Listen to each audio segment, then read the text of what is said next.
Well, meantime, stocks open the new month in positive territory. All three major indices finishing in the green after a bumpy day of trading and after posting big losses in April. The Dow and S&P coming off their worst month since March of 2020, while the Nasdaq just had its worst month since 2008.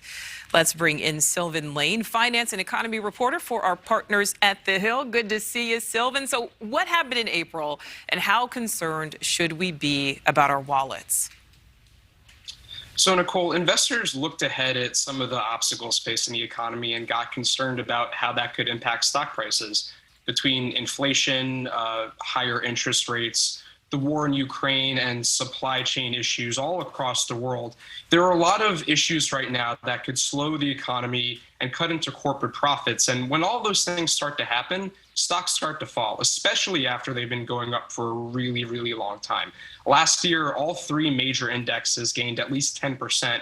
And now we're starting to see that kind of unwind as investors take stock of the economy, realize that the best days for these companies might be behind them, at least in the near term, and are starting to, reposition themselves for if stocks start to go down a little bit further. All right, so Sylvan, we keep, talking about the R word here. How worried should we be about a recession? Are we maybe already in one? So it doesn't look like we're in a recession right now. Even though economic growth was negative during the first 3 months of the year, that was kind of a statistical kind of quirk.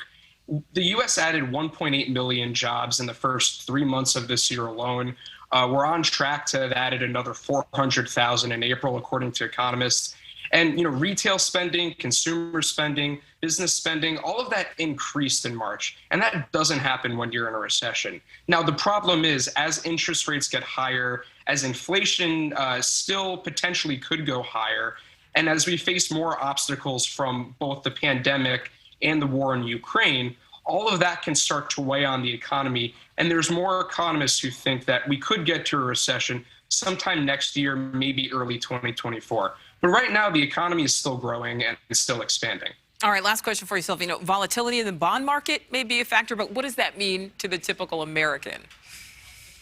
So it's a little bit of a chain reaction, right? The bond market is kind of looked at as a predictor of where investors think interest rates are going. Now, when investors think interest rates are going to go much higher, then it seems like the Fed is saying interest rates are going. That disconnect tends to scare investors.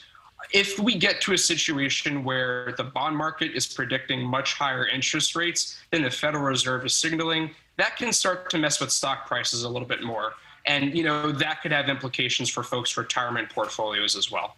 All right, Sylvan Lane, thank you so much. We appreciate it. My pleasure. Just ahead on NewsNation. Thank you for watching. Click the red subscribe button below so you can get more of NewsNation's fact-driven, unbiased coverage.